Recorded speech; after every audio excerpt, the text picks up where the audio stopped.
5. We shall chant from verse number 7, chapter 2.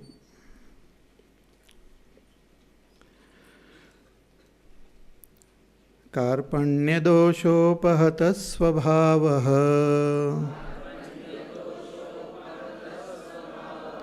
पृच्छामि त्वां धर्मसम्मूढचेताः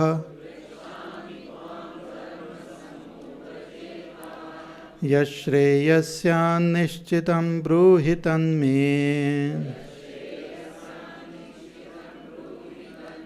शिष्यस्तेऽहं शाधि मां त्वां प्रपन्नम् न हि प्रपश्यामि ममापनुद्यात् यशोकमुच्छोषणमिन्द्रियाणाम् अवाप्य भूमावसपत्नमृद्धम् राज्यं सुराणामपि चाधिपत्यम् संजय उवाच एवमुक्त्वा ऋषिकेशं गुडाकेशः परन्तप न योत्स्य इति गोविन्दम् उक्त्वा तूष्णीं बभूवः तमुवाच ऋषिकेशः प्रहसन्निव Bharat सेनयोरुभयोर्मध्ये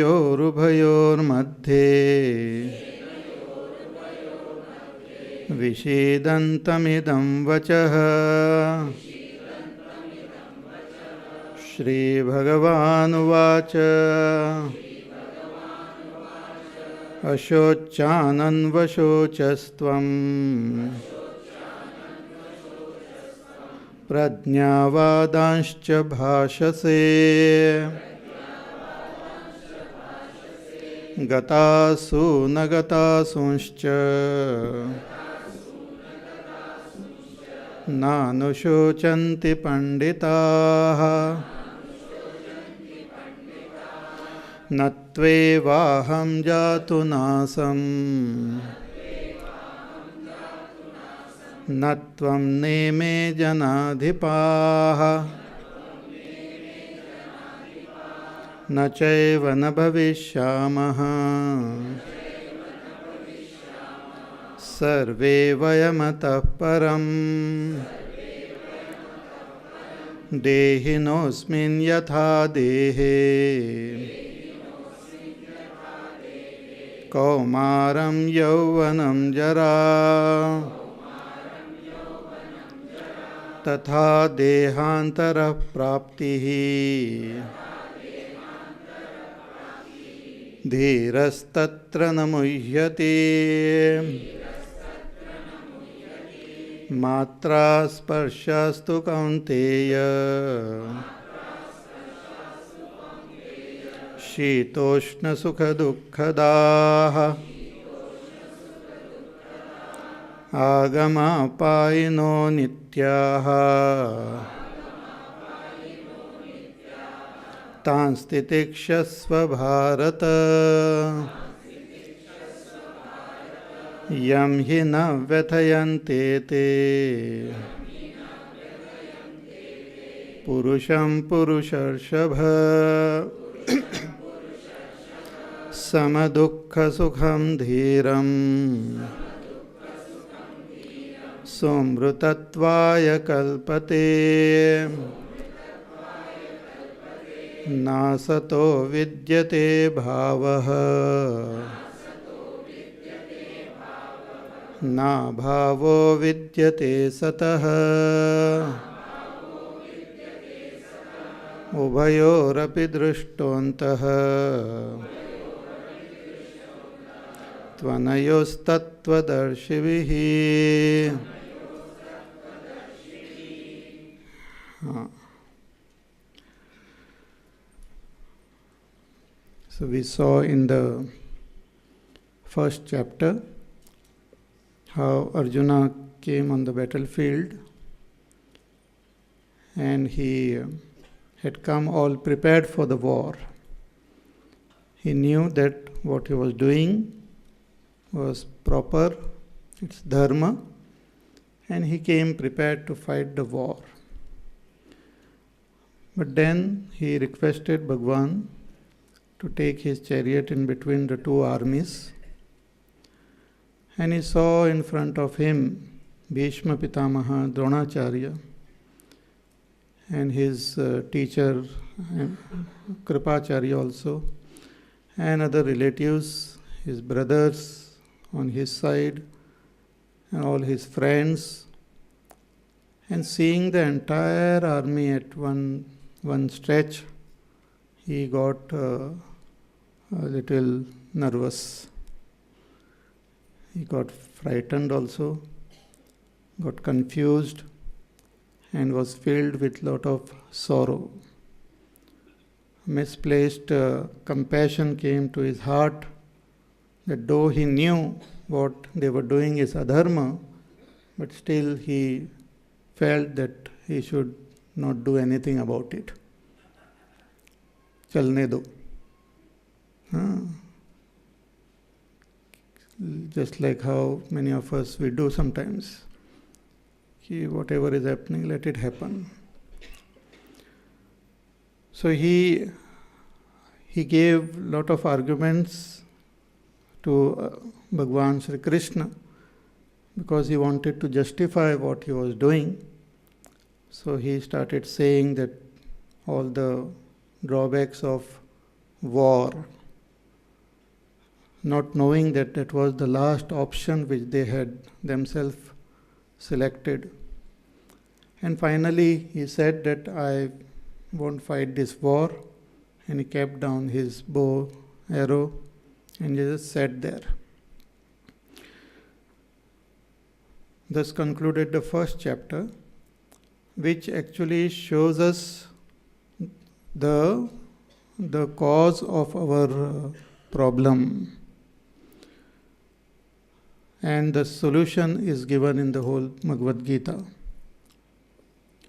So after seeing Arjuna in that condition, Bhagwan first tells him that what you are feeling and what you are thinking is not proper. Klebhyam masmagam partha na tatvai upapadyate. That this doesn't befit you. Give up this false and cowardly emotions which you have, and stand up and fight this war. Do your duty. Bhagwan says, you do your duty without fear, without all these attachments and all. Then again he gives a lot of arguments, says, how can I fight with Dronacharya, Bhishma Pitamaha? That they are my elders, they are my guru, and they are Mahanubhav, they are great people. If I kill them and acquire this kingdom, it will be like enjoying this kingdom filled with mixed with their blood. So I don't want to do this. But then again he was confused. He said, but as a Kshatriya, I think I should fight. So I don't know what is proper, to fight and win the war, to fight and lose the war, or just give up the weapon and let them come and kill me, or just drop everything and go and just remain in this world, just following what you call taking bhiksha. So all these thoughts came to his mind. He could not decide anything. And finally, one thing he decided, that better surrender to Bhagwan Krishna. So he surrenders to Bhagwan. He says that I am confused regarding my dharma, so please guide me properly. I don't know what is right, what is wrong. I don't know what I should do, so you please guide me.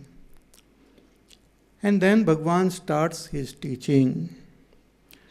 See, regarding dharma and regarding our own nature, who am I, we can understand only with the help of our scriptures, the Vedas. Because to know what is right and what is not right, one has to know everything. One has to know the past, the present, the future, everything, all knowing. A Sarvajna only will be able to tell us what is proper. And that Sarvajna is Ishvara himself. And Ishvara has given this teaching, revealed it in the Vedas. And also, the Vedas guide us to know who am I. So when I am confused about it, I should take this refuge in the Vedas or those who know it, in the teacher. So here Arjuna surrenders to Bhagavan Sri Krishna. Also, we find that what I should do will be determined by what I have to achieve.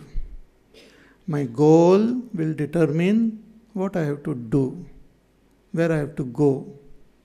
Suppose you ask someone that, oh, please tell me, where should I go? Sometimes people ask directions, no? Tell me please, where should I go? Should I go left, right, Sida jana hai? We will ask him that, where do you want to go? No, that I have not decided. But you please tell me, where should I go? You go anywhere. Because if you have not decided, then wherever you go is the same thing. So when we know where we have to go, when our goal is clear in our head, then it also becomes clear what I should do. It becomes clear. My path becomes clear. So here Arjuna was confused regarding his duties.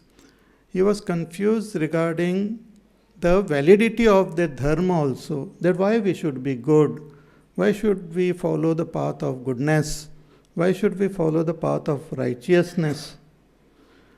All these questions come to our mind when we are not very clear about our goal. That is one thing. And that is first clarified in this second chapter of Gita. Bhagavan first tells Arjuna that your goal is to recognize yourself, is to realize yourself. See, only after knowing myself, who am I, everything becomes clear. If I am not clear about my own identity, I will not be clear about my duties. So I should be very clear about my identity. How do we know we are not clear about my identity? Because if we give a little thought to it, we will come to know that we don't know who am I. We are not very sure who am I. And therefore there is confusion about our identity, and that gives rise to confusion regarding our relationship with others around and with the world and with God, with everyone. So the identity should be made clear. I should know who am I. That will clarify everything else. Understand? So therefore, Bhagavan begins his teaching by revealing to Arjuna his real identity, who he really is. So in order to create that prastavana, the introduction, he says that you are grieving for those who should not be grieved. Ashochan anvashochastvam prajnavadanscha bhashase. You are speaking like a wise person, but grieving like a foolish person. You should not grieve for them. Arjuna said, why should I not grieve for them?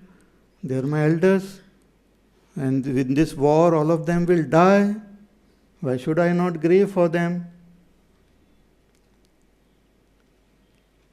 Bhagavan says that because they don't die. Nobody dies. The real self doesn't die. He says that there was never a time when I was not there, when you were not there, when all these other people were not there.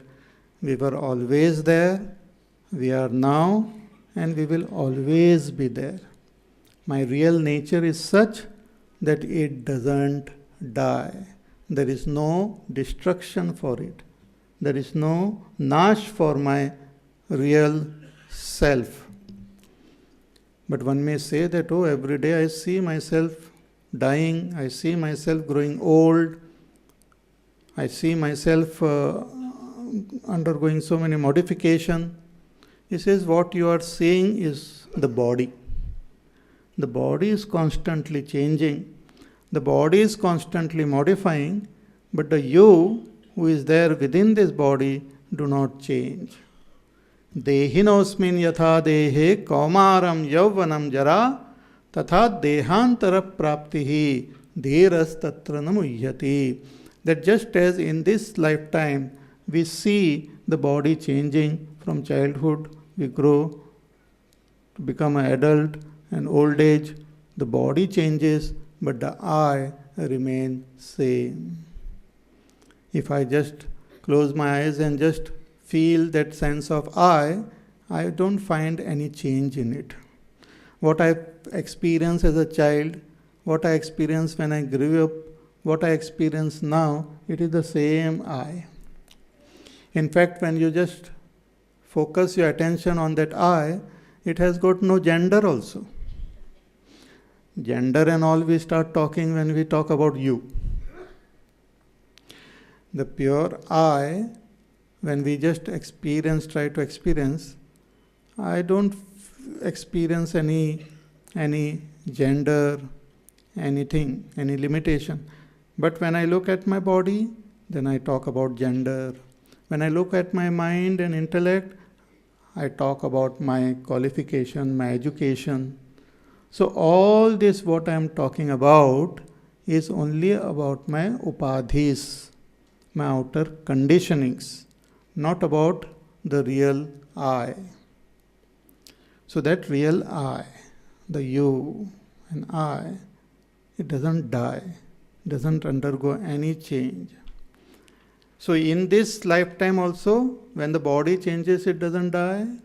And even when the body drops off, there is no change in that Atma. So Bhagavan says you recognize that. And even in this lifetime, when joys and sorrow comes, they come because of our contact. The senses are in contact with the world outside. That gives rise to the joys and sorrows. As long as we identify with this body and we look at this world, we experience joys and sorrows. See, if somebody cuts my body or I get hurt and all, I feel the pain. But when I am in deep sleep state or when I am given anesthesia and then they do the operation, there is no pain, there is no experience of anything. Because there is no identification with the body. But I am there. I have not died. When I wake up, again I identify with the body and I experience the pain. So the I, the real I, is different from this body. Bhagavan says, whatever joys and sorrow you are experiencing, you just bear with it. Tan stitikshasva bharata. Because that will slowly make your mind pure and qualified for you to recognize yourself as you are. It will prepare you for that moksha. He says, Yam hi nav vethayante te purusham purusharshabha samadukha sukham dhiram somrutatvaya kalpate. That one who is not affected by the joys and sorrows of this world, one who can keep his mind, intellect in proper balance, such a person becomes fit to recognize the self and to reach that state of immortality. So this teaching Bhagavan gives, and also he mentions the division of the Sat and Asat. We say na sato vidyate bhavaha. That there are these two things which we see in this world. Whenever we experience anything in this world, we experience the name and form, but we also experience the swarup. See, when we are experiencing the gold ornament, we not only see the shape and the form and know the name of that ornament, but we are also experiencing the gold simultaneously. Yeah? We are experiencing the gold.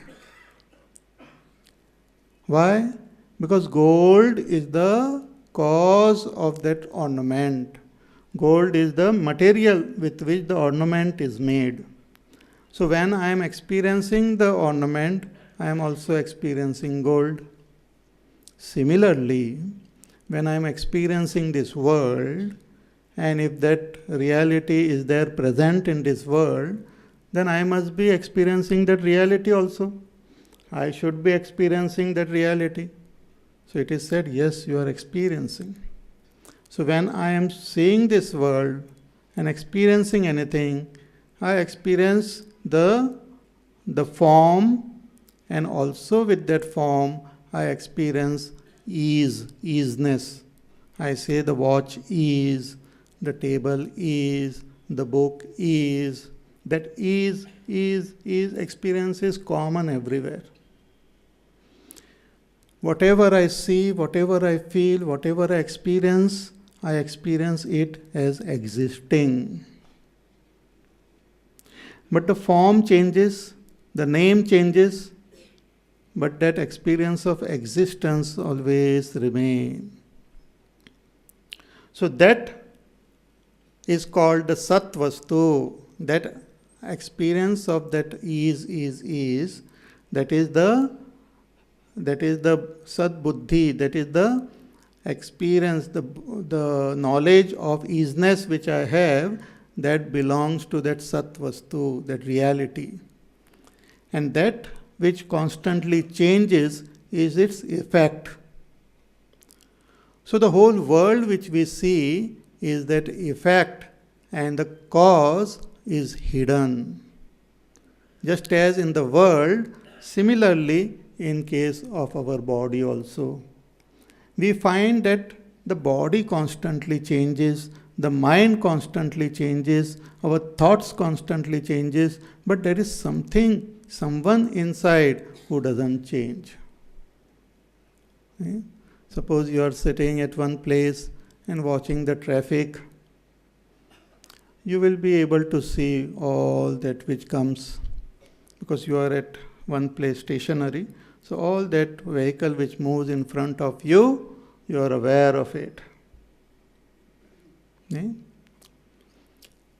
One cycle comes, goes away, a truck comes, goes away. And on our roads, actually all types of vehicle come, bullock cart also comes, goes away. And you are aware of it. The cycle fellow might not know what is behind or what is in front. The other person will not know, but you know. Similarly, I know my childhood, then I grew, then now. I know my mind which was there before, later on, and now. So I, the witness, remains constant. All these things keep on changing. So this difference, Bhagavan says, one who knows properly will be able to maintain that balance, will be able to keep the balance of his mind in different situations. He will know that what changes, what gets destroyed is different, and what remains constant is that supreme reality. So this, Bhagavan says, is what knowledge which is given by the Tattvadarshi, the one who knows that reality. That which is asat, it doesn't have its existence. And that which is sat, it never has a non-existence. Therefore, knowing this, hey Arjuna, you don't grieve. So this much we had seen last time. This was like a recap. And now we go ahead. Now the question is that Sat, which you said, which doesn't change, where is it? That Bhagavan now says in the next verse. अविनाशि तु तद्विद्धि येन सर्वमिदं ततं विनाशमव्ययस्यास्य न कश्चित् कर्तुमर्हति अविनाशि तु तद्विद्धि येन सर्वमिदं ततं विनाशमव्ययस्यास्य न कश्चित् कर्तुमर्हसि. Bhagavan says that Avinashi, that Sat, which is also called Avinashi, which doesn't get destroyed, which has got no destruction, which is, where is it? He says it is Tad Viddhi Yena Sarvam Idam Tatam. It pervades everything of this world. That Sat, that reality, which is indestructible, pervades everything in this world.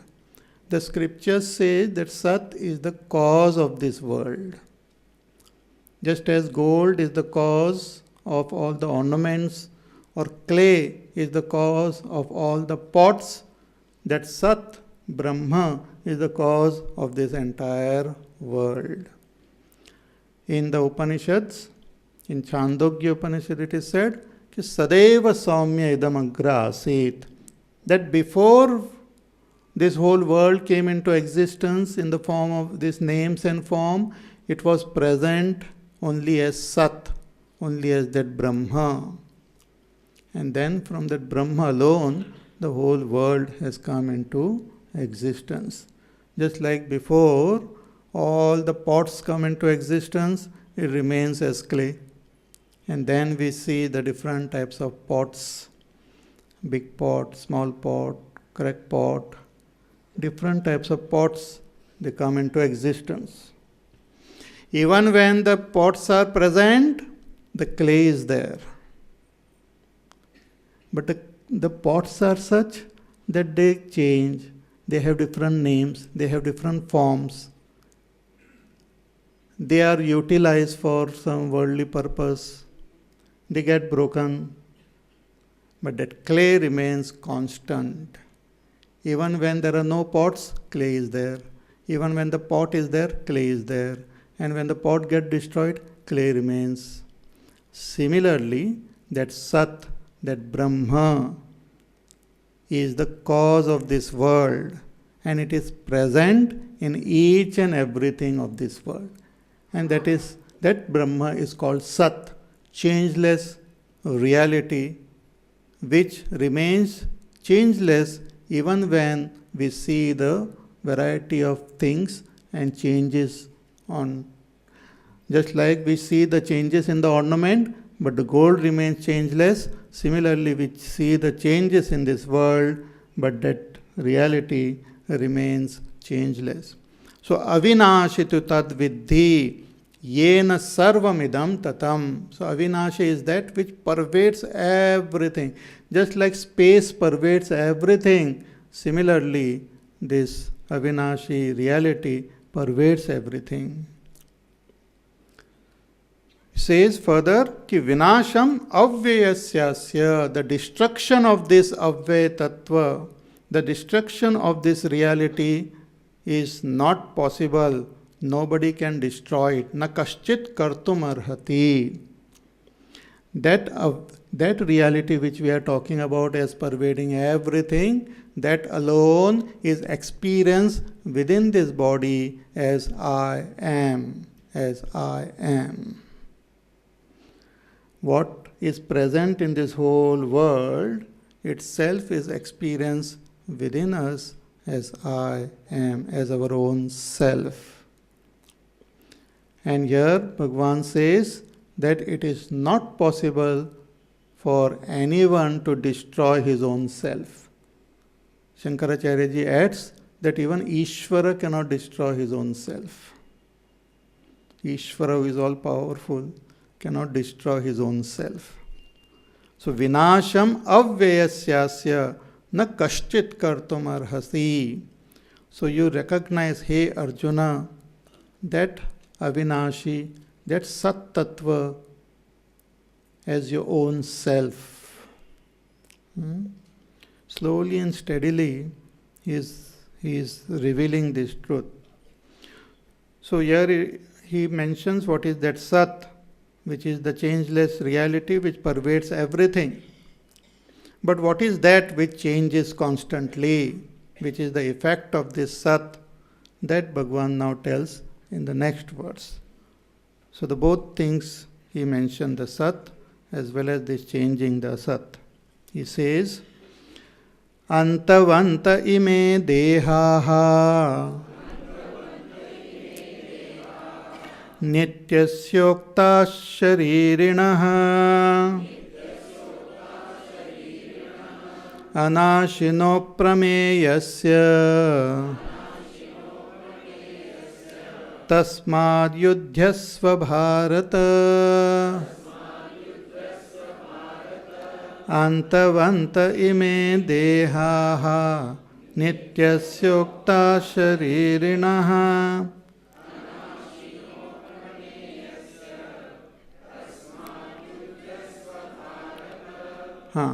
Bhagavan says, Antavanta ime dehaha. This deha, this physical body, this deha which we are having, Bhagavan says they are antavantaha. They come to an end. This body comes to an end. It first of all, it keeps on changing, and then finally it just gets destroyed. It merges with the five elements. The body comes to an end. But for whom does this body belong to? He says, the sharirinaha, that Atma, who is called Shariri here, that Atma is nityasya ukta sharirinaha, is nitya. It doesn't die, it doesn't change. The body constantly changes and body comes to an end. A particular form which is there in this body, it comes to an end. But that Shariri, he remains nitya. So, antavanta ime dehaha nityasya ukta sharirinaha, and that shariri is anashinaha, free from all destruction. Because there are no parts in that Atma. See, that which has got the parts, when the parts are destroyed, the object is destroyed. Like this watch made up of so many parts. When those parts are destroyed, object is destroyed. But Atma doesn't have any parts. So there is no destruction for it. Anashinaha. And aprameyasya, it is aprameya. Aprameya means beyond all comprehension. Atma is that which cannot be seen through my senses. It cannot be comprehended with the mind. Here, Bhagavan Shankaracharya ji says that Atma is known to everyone. Known in the sense, we know our own existence. We know I am. Only after knowing myself, I perform action. I do something to acquire things in this world. So Atma is known, but the exact nature of that Atma is not known. And there is some misunderstanding about it. There is some other things, other what you call qualities which we have superimposed on the self, which is removed by the study of the scriptures. So the study of the scriptures is meant to remove all the misunderstanding which we have about our own self. Now थोड़ा सा इस पर चिंतन करते हैं, little bit, not much. What is the meaning of Atma? What is the meaning of our body? Our body everyone knows. So you know what is your body. But who is this I? Let us try to understand whether we really experience ourselves or we don't experience ourselves. See, in the waking state, all the time we are experiencing ourselves. All the time we are experiencing I. I am seeing, I am hearing, I am sitting, I am talking, I am thinking, I am feeling. So that I is always experience. But that I is associated with the body. When I talk about that I talk about it in association with the body. What are you doing? I am sitting. Body is sitting. But I say, I am sitting. What are you doing? Oh, I am thinking. Mind is thinking. But I say, I am thinking. What are you doing? I am seeing. The eyes are seeing. But I say, I am seeing. So that I is always, I associate with the body, with my senses, with my mind. Then when I go to sleep, when I am dreaming, what happens? I dissociate with my physical body. I am not aware of my physical body. Sometimes in pravachan also when we go to sleep, we are not aware of the physical body. Others have to wake us up then. खत्म हो गया, उठ जाओ अभी. नहीं? So I am not aware of my physical body, but my mind is active. I project a world which is called a dream. So I have impressions of this waking world in my mind, and when the senses get withdrawn from this world, I become unaware of this body, unaware of this world. My mind is still active and it projects a world. It not only projects a world, but it also projects a body for me in that world. This body is sleeping, lying on the bed, but that other body is running marathon. So it projects a body for itself in that world. It projects the senses also for itself in the world. Here, if you open the eye of the person who is sleeping, he will not see anything. Or the eyelids and all are closed. But in the sleep, in the dream, my eyes are open. I am seeing, I am hearing, I am tasting. So I create for myself a body. I create for myself the senses. I create for myself a mind, the intellect, the ego in my dream. I create a personality for myself. In my real waking state, I might be very cowardly person, but in my dream, I become little brave. कहाँ है शेर बता दो. So I create a dynamic personality for myself in my dream. So all this I project in my dream. I project a world and I experience that world. So that world also is experienced in association with my mind only. Then a strange thing happens, that mind also becomes tired and the mind becomes inactive. Along with the mind, all that is projected also just disappears and the mind goes into a unmanifest state. Mind is not there, senses are not functioning, nothing is there, and that is called deep sleep state. Sushupti avastha, deep sleep state. In that deep sleep state, I am still present. I am still present there. Yeah. Therefore, when I wake up, I say, oh, I was very happy, I slept very well, I was there. So I am present in my deep sleep state, but I am totally cut off from all my equipments, all the upadhis. That I, who was present in my deep sleep state, is what is called Atma here, is what is called you, who do not change, who remains same, who doesn't get affected. Even if the body is destroyed, that doesn't get destroyed. Even if the outer world changes or get destroyed, that doesn't get destroyed. That is the Atma, which the scripture is trying to point out. Bhagwan says that is called Shariri. Now is called Shariri because he is as though inside this body, as though the owner of this body, as though functioning through the body. Later on, Bhagwan will call this as Kshetrajna also. So this Atma is known to everyone.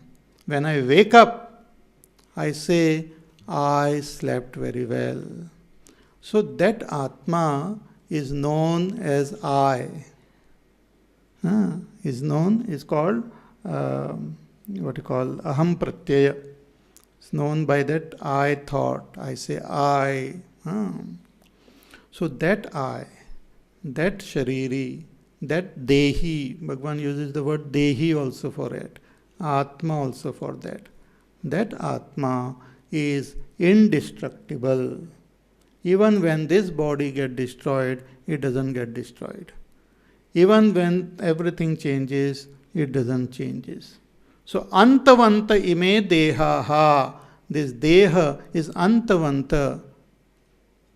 But that Atma is Nitya. Nityasya ukta sharirinaha anashino aprameyasya. It is anashini, anashinaha, indestructible. But at present what has happened? A confusion has taken place. And what is the confusion? That the equipment which is really different from me, I have considered them as myself. I consider this equipment as myself. This is a strange thing which has happened. In technical language, this is called adhyas. So I have identified with what I am not. Therefore, whatever the qualities of this body, I think it is my quality. It's like somebody wears a mask. So whatever the quality of the mask, you start thinking it is my quality. Similarly, the quality of the body, I think it is my quality. Body changes, I feel I am changing. Body becomes old, I say I am becoming old. Body dies, I say I am dying. So this adhyas, this superimposition, this wrong understanding of our own self is being removed when we study the scriptures properly. The first step in learning about ourselves is to separate ourselves from what I am not. I hope you are with me, not ahead or behind or above. So, anashino prameyasya tasmad yudhyasva bharata. So, therefore, hey Arjuna, recognizing this Atma, you don't have this fear of death, you don't have all these other notions which you have, and without that notion, without fear, you fight this war. Tasmad yudhyasva bharata. Here Bhagwan is saying this not as a sanction for everyone. Therefore every one of you, you fight the war. It is to say that you had come here to fight the war, you had come to perform your duty, and because of some fear, you were not performing. Now you don't have to have that fear. So remove that fear from your heart and fight this war. So that is what he says. And in order to make this more clear, the nature of that Atma, Bhagwan in the following two verses, these two verses Bhagwan quotes from the other portion of the Vedas, from the Upanishads. So here he says in the next verse, Ya enam vetti hantaram Yaschenam manyate hatam Ubhau tau na vijanitah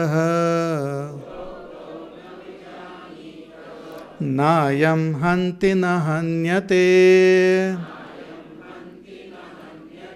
य एनं वेत्ति हन्तारम् उभौ तौ न विजानीतः न. Again Bhagavan says there is this confusion, there is this ignorance about the nature of that self. What is it? That self, that I, is free from all activity. That I is free from all changes. There is no vikar, there is no modification, there is no changes happening in that self. And one who superimposes the idea of doership on that self. Those who think that self is the doer, and those who think that self is the motivator, means makes others do, or those who think that action is performed on the self, Bhagavan says they don't know the nature of that self. They are not knowing the nature of that self. See, sometimes we see some black spot. We are looking at the wall and there is a black spot there. We are looking at the television and we see a beauty spot on that person. Then after some time we see that same spot on some other person. I say, Kamal hai. So you wonder what is this? All of them are having the same beauty spot. Then I come to know that spot is not on that person but on the screen. So I cleared the screen,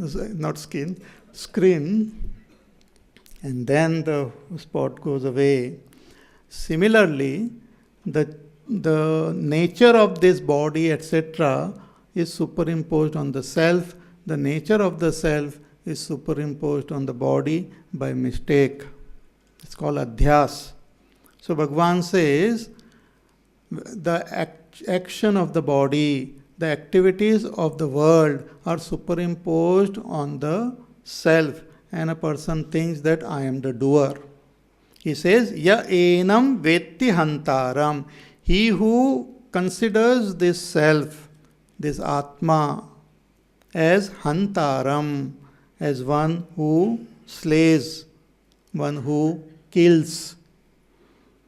Yascha enam manyate hatam, and one who thinks that the Atma is getting killed, getting destroyed. He says, Ubhau tau na vijanitaha. Both of them don't understand. What? Na ayam hanti, na hanyate. This Atma is neither the killer nor does it kill. It is neither the slayer nor is it slain. No action is performed by that self. It's like the sun which is shining brightly. In the presence of the sun, all the activities happen on this earth. But sun is not performing any action. Similarly, the Atma, the Shuddha Atma, the Atma, which we are experiencing as I, is not the doer of any action, because there is no kriya happening in that. It is nirvikari. There is no kriya in it. Just like the space, there is no action happening in space. Means space is not acting. Action might be happening in space, in the objects which are there in space, but space itself remains asanga, nirvikari. In the same way that Atma, the self, the Dehi, is not the doer of any action, nor any action happens on it. Ya enam vetti hantaram, but one who thinks that Atma to be the one who is slaying, one who is killing, and the Atma is that which is getting killed, he says, Ubhau tauna vijanitaha. They are not knowing. They are ignorant of the nature of their own self. He says, Na ayam hanti, na hanyate. The real self is neither kills nor is killed. How? Why? He says, because that is the very nature of that self. What is the nature of the self? That is now beautifully revealed in the next shloka, which is also quoted from the Upanishad. He says, न जायते म्रियते वा कदाचिद्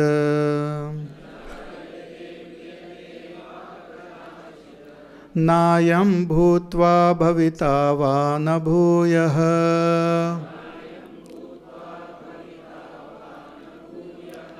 अजो नित्यः शाश्वतोऽयं पुराणः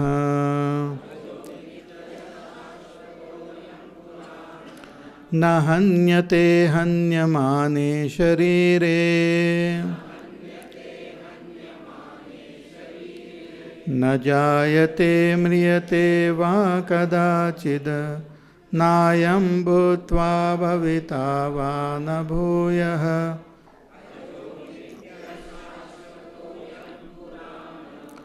न हन्यते हन्यमाने शरीरे.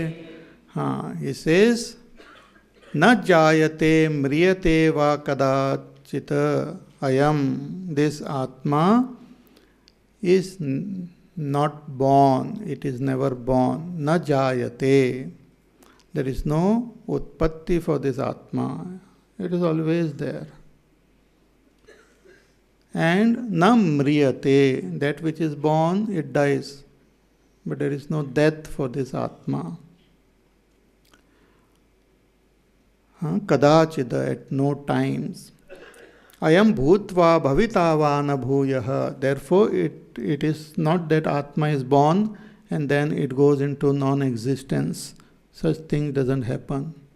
That it is born and then becomes what you call non-existent. This thing doesn't happen. Why? Because the Atma by nature is ajaha, unborn. Nityaha, ever, what you call eternal. Shashvataha, ever present. Puranaha, Puranaha means though it is very ancient, it is always new. Pura api navam, always new. So, na hanyate hanyamane sharire, that even when the body is destroyed, that Atma is not destroyed. See, in these words, all the vikar, all the modification which normally happens in an object is negated in the Atma, is not there in the Atma. For example, all objects of this world, all that has got a form, all that is born, undergoes some modification. There are 6 modifications which happen. All that object which exists in a particular form or particular shape, it undergoes modification. In Sanskrit, these terms are used: asti, jayate, vardhate, viparinamate, apakshiyate, vinashyati. These are called shad vikar, 6 modification. Asti, that object is existing in some form or other. Then it is born in a particular form.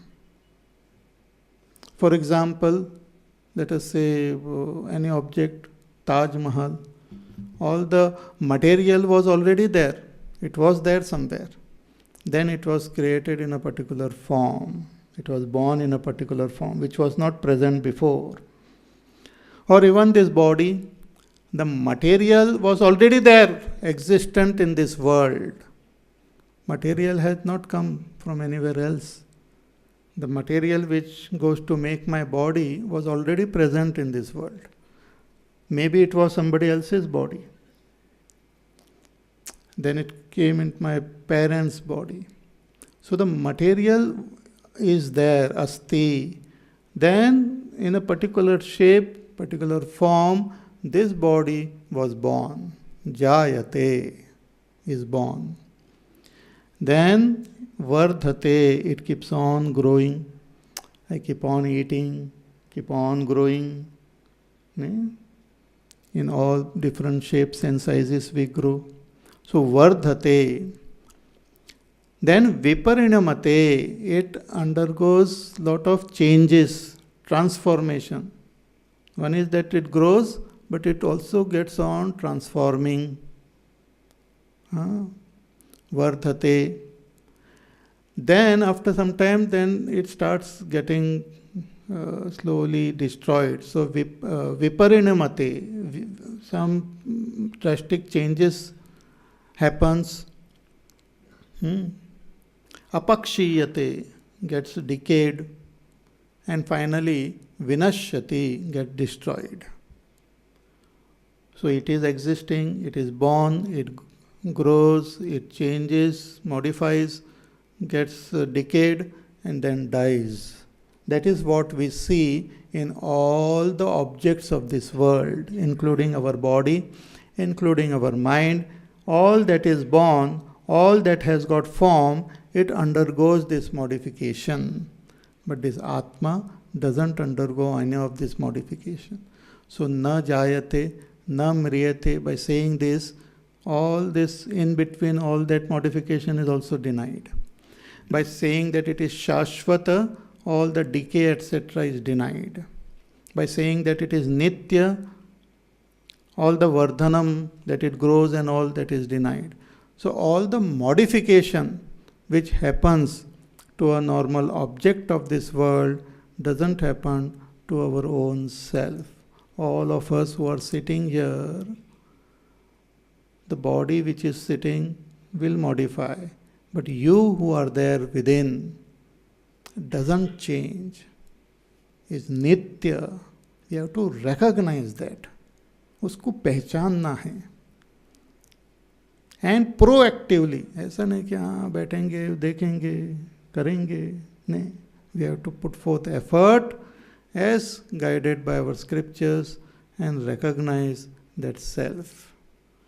So ajo nitya shashvato yam puranaha. This self is ajaha, unborn, nityaha, eternal, shashvat, ever present. Puranaha, though very ancient, it is always new, fresh. There is no growth in it. Na hanyate hanyamane sharire. That even when the body gets destroyed, the self doesn't get destroyed. It remains same.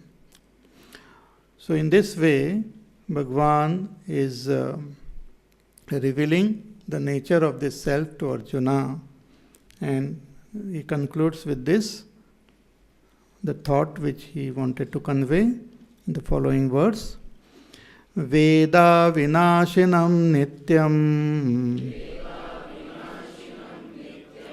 ya enamajam avyayam katham sapurusha partha kam ghatayati hantikam. Veda vinashinam nityam ya enamajam avyayam.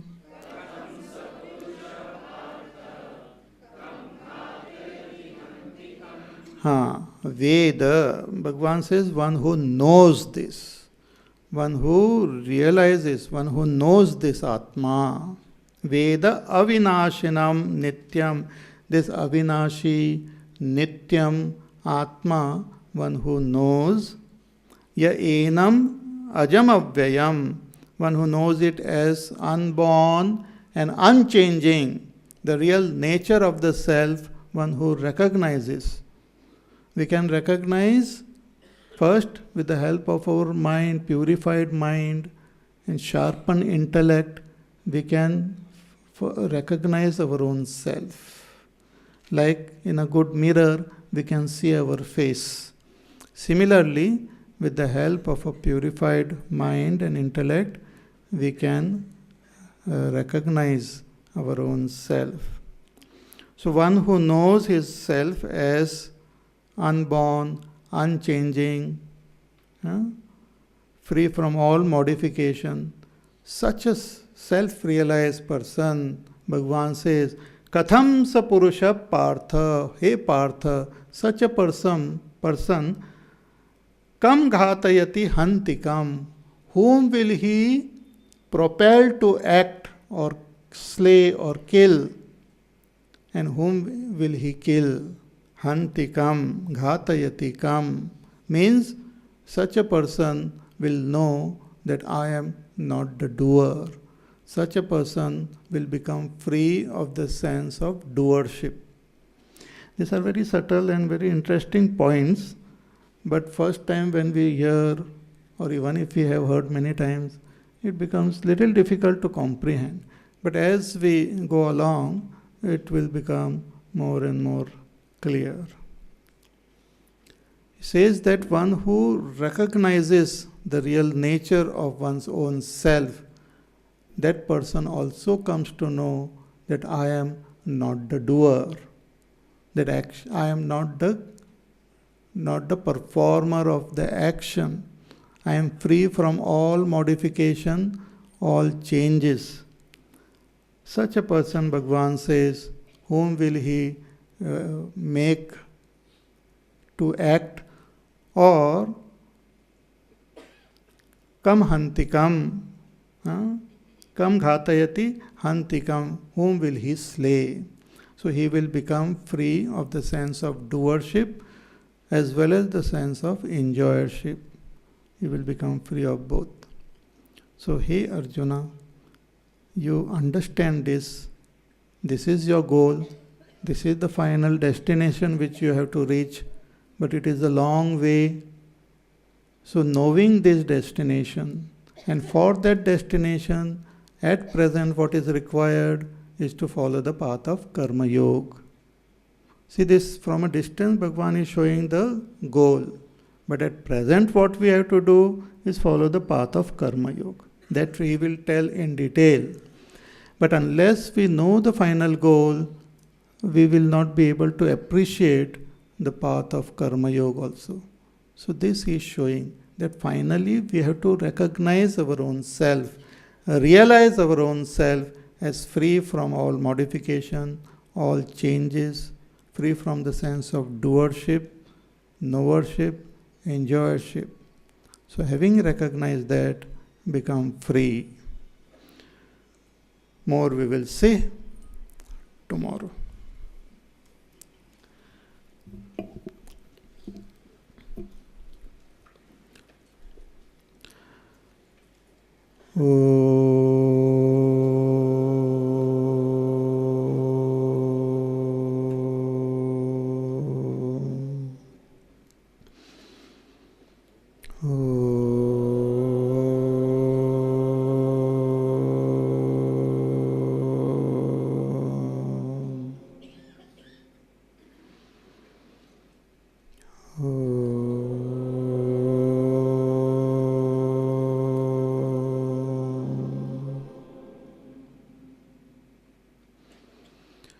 Om Purnamada Purnamidam Purnat Purnamudachyate Purnasya Purnamadaya Purnamevavashishyate. Om Shanti Shanti Shanti. Hari Om Shri Gurubhyo Namaha. Hari Om.